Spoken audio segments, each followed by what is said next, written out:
Every revolution begins as an idea, a way of thinking, a way of shaping the world differently.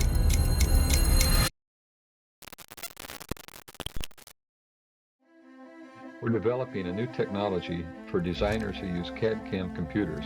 This is so that the designer can directly make a prototype from the image that he has on the screen of his terminal.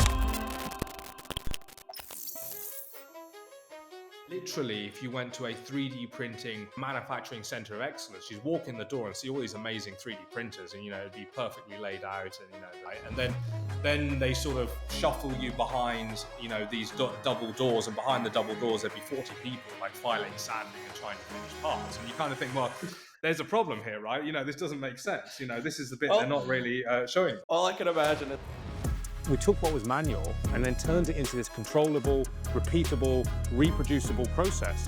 And the great thing is now with AI and all of this data that we've gathered over the last decade is that we're closing the loop entirely.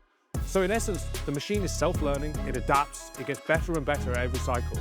And that's not a future thing, to be clear. That's happening now.